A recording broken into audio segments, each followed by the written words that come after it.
Hi hello ಎಲ್ರಿಗೂ ನಮಸ್ಕಾರ. ನಾನು ನಿಮ್ಮ ಸುನಿಲ್ ಗೌಡ. ನೀವು ತಮ್ಮ ನೋಡಿರ್ತೀರಾ ಪೋಸ್ಟ್ ಆಫೀಸ್ದು GDS ರಿಸಲ್ಟ್ ಬಗ್ಗೆ ನಾನು ಈ ವಿಡಿಯೋದಲ್ಲಿ ಮಾಹಿತಿ ಇರುತ್ತೆ. ಇದೇ ತಿಂಗಳು ಫೆಬ್ರವರಿ 28ನೇ ತಾರೀಕು ಇವತ್ತೇ ಏನಿದೆ ರಿಸಲ್ಟು GDS ಅದು ಏನು ಎಕ್ಸಾಮ್ದು ರಿಸಲ್ಟ್ ಇದೆಯೋ ಅದು ಇವತ್ತೇ ರಿಲೀಸ್ ಆಗುತ್ತೆ.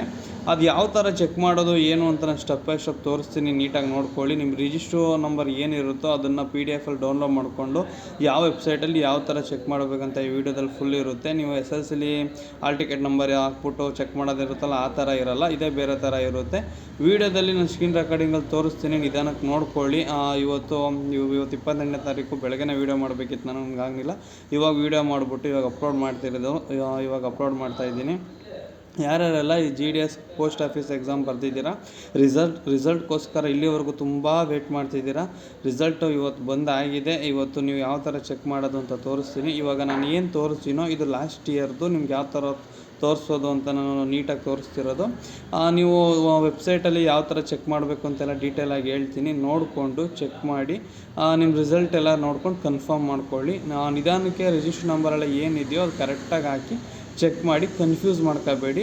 ವಿಡಿಯೋನ ನಿಧಾನಕ್ಕೆ ನೋಡಿ, ಸ್ಕಿಪ್ ಮಾಡಿದೆ ಲಾಸ್ಟ್ವರೆಗೂ ನೋಡಿಬಿಟ್ಟು ಯಾರ್ಯಾರೆಲ್ಲ ಪೋಸ್ಟ್ ಆಫೀಸ್ GDSಗೆ ನೀವು ಅಪ್ಲೈ ಮಾಡಿ ಎಕ್ಸಾಮ್ ಬರೆದಿದ್ರು ಅವರೆಲ್ಲ ರಿಸಲ್ಟ್ನ ನೀಟಾಗಿ ಚೆಕ್ ಮಾಡ್ಕೊಳ್ಳಿ. ತೋರಿಸ್ತೀನಿ ಬನ್ನಿ. ಇವಾಗ ಲೇಟ್ ಮಾಡೋದು ಬೇಡ. ಗೂಗಲ್ನ ಓಪನ್ ಮಾಡಿಕೊಂಡು GDS ಅಂತ ಸರ್ಚ್ ಮಾಡಿ. ಫಸ್ಟು ಈ ಥರ ಇಂಟರ್ಫೇಸ್ ಓಪನ್ ಆಗುತ್ತೆ. GDS ಆನ್ಲೈನ್ ಎಂಗೇಜ್ಮೆಂಟ್ ಅಂತ ಓಪನ್ ಆಗುತ್ತೆ. ಇದು ಫಸ್ಟ್ ಏನು ಇರೋದು ವೆಬ್ಸೈಟು, ಇದು ಇವಾಗಲಿನ ವೆಬ್ಸೈಟು.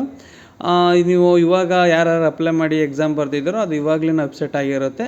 ಇನ್ನು ಎರಡನೇ ಆಪ್ಷನ್ ಬಂದು ಇಂಡಿಯನ್ ಪೋಸ್ಟ್ GDS ಆನ್ಲೈನ್ ಇರುತ್ತಲ್ಲ, ಇಲ್ಲಿವರೆಗೂ ಅಪ್ಲಿಕೇಶನ್ ಏನು ಹಾಕಿರ್ತೀರೋ ಹಳೆದು ಹಿಂದೆ ವರ್ಷದ್ದು ಇದೆಲ್ಲ ಇದರಲ್ಲಿ ಚೆಕ್ ಮಾಡ್ಬೋದು.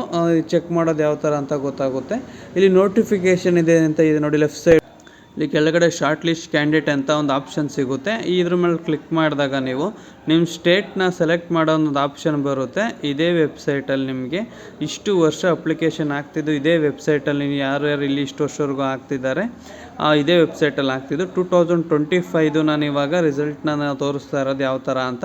ಇಲ್ಲಿ ಸ್ಟೇಟ್ ಎಲ್ಲ ಬಂದಿದ್ದೋ ನೋಡಿ ನಿಮಗೆ. ಇವಾಗ ನಾವು ಕರ್ನಾಟಕ ಸೆಲೆಕ್ಟ್ ಮಾಡಿಕೊಂಡು ಅಲ್ಲಿ ಯಾವ ಮೆರಿಟ್ ಲಿಸ್ಟ್ ಬೇಕೋ ಅದನ್ನು ಓಪನ್ ಮಾಡಬೇಕು. ಅದನ್ನು ಓಪನ್ ಮಾಡಿಬಿಟ್ಟು ಇವಾಗ ನಾನು ಯಾವ ಥರ ತೋರಿಸ್ತಿದ್ದೀನೋ ಇದೇ ಥರ ಈ ವರ್ಷನ ಮೆರಿಟ್ ಲಿಸ್ಟ್ನ ಓಪನ್ ಮಾಡೋದು. ಇದನ್ನು ಓಪನ್ ಮಾಡಿ ಇದನ್ನು ಡೌನ್ಲೋಡ್ ಮಾಡಿಕೊಂಡು ಆಮೇಲೆ WPCಲಿ ಓಪನ್ ಮಾಡಿ ತೋರಿಸ್ತೀನಿ ನಿಮಗೆ. ಓಪನ್ ಮಾಡಿ ತೋರಿಸ್ತೀನಿ ನೋಡಿ. ಇವಾಗ ಬಂತು ನೋಡಿ ಲಿಸ್ಟು. ಇದರಲ್ಲಿ ನಿಮ್ಮ ರಿಜಿಸ್ಟರ್ ನಂಬರ್ ಎಲ್ಲ ಇರುತ್ತೆ. ನೀವು ಯಾವ ರಿಜಿಸ್ಟರ್ ನಂಬರ್ ಅಂತ ಸೀರಿಯಲ್ ನಂಬರ್ ಇರುತ್ತಲ್ಲ ಅದರಲ್ಲಿ ಸರ್ಚ್ ಮಾಡಿ ನೀವು ನೀಟಾಗಿ ನಿಧಾನಕ್ಕೆ ಚೆಕ್ ಮಾಡಬೇಕು. ನೀವು ಡೈರೆಕ್ಟಾಗಿ ಇಲ್ಲಿ ಬರುತ್ತೆ ಒಂದು ಯೂನಿಫಾರ್ಮ್ ಥರ, ಯಾವ ರಿಜಿಸ್ಟರ್ ನಂಬರ್ ಇರುತ್ತೋ ಯಾವುದಿರುತ್ತೋ ಅದು ನಿಧಾನಕ್ಕೆ ನೋಡ್ಕೊಂಡು ಹೋಗಿ ಚೆಕ್ ಮಾಡಬೇಕಾಗುತ್ತೆ. ಬೆಂಗಳೂರು ಮತ್ತು ಯಾವುದ್ಯಾವ್ದು ಇರುತ್ತೋ ಅದೆಲ್ಲ ಸಪ್ರೇಟ್ ಕಲಮ್ ಥರ ಇರುತ್ತೆ. ಫಸ್ಟು ಸೆಕೆಂಡ್ ಥರ್ಡ್ ಕಾಲಮ್ ಇರುತ್ತಲ್ಲ, ಥರ್ಡ್ ಕಾಲಮಲ್ಲಿ ಯಾವ ಆಫೀಸ್ಗೆ ನೀವು ಪೋಸ್ಟ್ ಆಫೀಸ್ಗೆ ಅಪ್ಲಿಕೇಶನ್ ಹಾಕಿರ್ತೀರೋ ಅದಿರುತ್ತೆ. ಫೋರ್ತ್ ಕಾಲಮಲ್ಲಿ ನಿಮಗೆ ಯಾವ ಸ್ಯಾಲ್ರಿ ಯಾವ ಥರ ಏನು ಯಾವುದಕ್ಕೆ ಕಟ್ಟಿದ್ದೀರಾ ಅದಕ್ಕೆ ಗೊತ್ತಾಗುತ್ತೆ ನಿಮಗೆ. ನೆಕ್ಸ್ಟ್ ಬಂದ್ಬಿಟ್ಟು 5th ಕಾಲಮಲ್ಲಿ ನಿಮಗೆ ಕೆಟಗರಿ ಯಾವುದು, ಇವರ BCನ OS ಅಂದರೆ OBCನ ಯಾವುದು ಅಂತ ನಿಮ್ಮ ಕೆಟಗರಿ ಇರುತ್ತೆ. ಅದು 6th ಕಾಲಮ್ ಬಂದ್ಬಿಟ್ಟು ನಿಮ್ಮ ರಿಜಿಸ್ಟ್ರೇಷನ್ ನಂಬರ್ ಇರುತ್ತೆ. ನೀವು ಯಾವ ರಿಜಿಸ್ಟ್ರೇಷನ್ ನಂಬರ್ ಅಪ್ಲಿಕೇಶನ್ ಹಾಕಿರ್ತೀರಲ್ಲ ಅದ್ರದ್ದು ಏನು ರಿಜಿಸ್ಟ್ರೇಷನ್ ನಂಬರ್ ಇರುತ್ತೋ ಅದರಲ್ಲಿರುತ್ತೆ. ಅದನ್ನು ನೋಡಿಕೊಂಡು ನಿಧಾನಕ್ಕೆ ಚೆಕ್ ಮಾಡಬೇಕಾಗುತ್ತೆ. ಇದು ರಿಜಿಸ್ಟ್ರೇಷನ್ ನಂಬರ್ ನಿಮ್ಮದು. 6th ಕಾಲಮ್ ಬಂದ್ಬಿಟ್ಟು ನಿಮ್ಮ ಪರ್ಸೆಂಟೇಜು ರಿಜಿಸ್ಟ್ರೇಷನ್ ನಂಬರು ನೀಟಾಗಿ ಕನ್ಫರ್ಮ್ ಮಾಡ್ಕೊಳ್ಳಿ, ಕನ್ಫ್ಯೂಸ್ ಮಾಡ್ಕೋಬೇಡಿ. ಲಾಸ್ಟ್ ಕಾಲಮ್ ಬಂದ್ಬಿಟ್ಟು ಡಾಕ್ಯುಮೆಂಟ್ಸ್ ಅಂದರೆ ಡಾಕ್ಯುಮೆಂಟ್ಸ್ ತೊಗೊಂಡು ಎಲ್ಲಿ ಹೋಗಬೇಕು, ಯಾವ ಡಿವಿಷನ್ಗೆ ಹೋಗಬೇಕು ಅಂತ ನಿಮ್ಗೆ ಅದರಲ್ಲಿರುತ್ತೆ, ಕ್ಲಾರಿಟಿ ಇರುತ್ತೆ. ಇಲ್ಲ ಅಂತ ಅಂದರೆ ನಿಮಗೊಂದು ಇಮೇಲು ಇಲ್ಲ ನಿಮ್ಮ ನಂಬರ್ಗೆ SMS ಕೂಡ ಬಂದಿರುತ್ತೆ. ನೀವು ಇದೇ ಥರ ಇದನ್ನು ನೀಟಾಗಿ ನೋಡ್ಕೊಬೇಡಿ.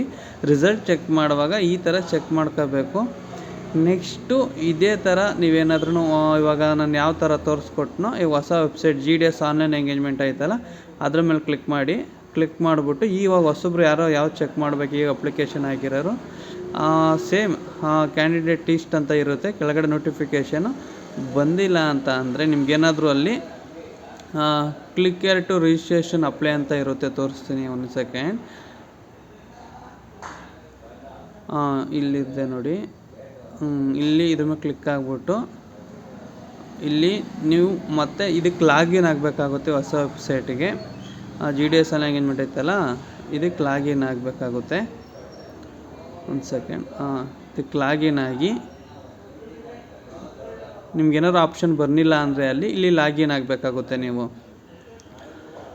ಯೂಸರ್ ಮತ್ತು ಇದೆಲ್ಲ ಪಾಸ್ವರ್ಡ್ ಎಲ್ಲ ಕರೆಕ್ಟಾಗಿ ಹಾಕಿ ಲಾಗಿನ್ ಆಗಿ, ಕನ್ಫ್ಯೂಸ್ ಆಗಬೇಡಿ, ನಿಧಾನಕ್ಕೆ ಆರಾಮಾಗಿ ನೋಡಿಕೊಂಡು ರಿಜಿಸ್ಟರ್ ಯೂಸರ್ ನೇಮ್ ಹಾಕಿ ಪಾಸ್ವರ್ಡ್ ಹಾಕಿ ಲಾಗಿನ್ ಆಗಿ, ನಿಮ್ಗೆ ಲಾಗಿನ್ ಆದಮೇಲೆ ಅದೇನಿದೆ ಆಪ್ಷನ್ ಅದು ಬರುತ್ತೆ. ನಿಧಾನಕ್ಕೆ ನೋಡಿಕೊಂಡು ಚೆಕ್ ಮಾಡಿಕೊಂಡು ನಿಮ್ಗೆ ಯಾರಾದ್ರೂ ಅಲ್ಲಿ ಬರಲಿಲ್ಲ ಅಂದರೆ ಈ ಥರ ಲಾಗಿನ್ ಆಗಿ ಹೊಸ್ದಾಗೆ ಚೆಕ್ ಮಾಡ್ಕೊಂಡು ನಿಧಾನಕ್ಕೆ ರಿಸಲ್ಟ್ ಚೆಕ್ ಮಾಡಿ, ನಿಮ್ಮ ಪರ್ಸೆಂಟೇಜ್ ಆಗಿರ್ಬೋದು, ರಿಜಿಸ್ಟರ್ ನಂಬರ್ ಆಗಿರ್ಬೋದು, ನಿಧಾನಕ್ಕೆ ಚೆಕ್ ಮಾಡಿಕೊಂಡು ಕನ್ಫ್ಯೂಸ್ ಆಗಕ್ಕೆ ಹೋಗಬೇಡಿ. ಕನ್ಫ್ಯೂಸ್ ಆದರೆ ನಿಮಗೆ ತುಂಬ ಪ್ರಾಬ್ಲಮ್ ಆಗುತ್ತೆ. ಸುಮ್ಮನೆ ಬೇರೆಯವ್ರದ್ದು ಯಾವುದೋ ಒಂದು ಸುಮ್ಮನೆ ಕನ್ಫ್ಯೂಸು, ಬೇರೆಯವ್ರದ್ದು ಯಾವುದೋ ನಂದು ಅಂತ ಒಂಚೂರು ಒಂದು ನಂಬರ್ ಮಿಸ್ ಆದ್ರೂ ತುಂಬ ಎಡವಟ್ಟು ಆಗ್ಬಿಡುತ್ತೆ. ನೀಟಾಗಿ ನೋಡಿಕೊಂಡು ನಿಮ್ಗೆ ಲಾಸ್ಟ್ ಕಾಲಮಲ್ಲೂ ಯಾವ ಡಿವಿಷನ್ಗೆ ಹೋಗಿ ವೆರಿಫಿಕೇಷನ್ ಮಾಡಬೇಕಾಗುತ್ತೆ, ಡಾಕ್ಯುಮೆಂಟ್ಸ್ ಅಂತ ಎಲ್ಲ ಇರುತ್ತೆ. ಅದನ್ನು ನಿಧಾನಕ್ಕೆ ನೋಡಿಕೊಂಡು ಆ ಡಿವಿಷನ್ಗೆ ಹೋಗಿ ವೆರಿಫಿಕೇಷನ್ ಮಾಡ್ಕೊಳ್ಳಿ. ಇನ್ನು 15 ದಿನ ಟೈಮ್ ಇರುತ್ತೆ.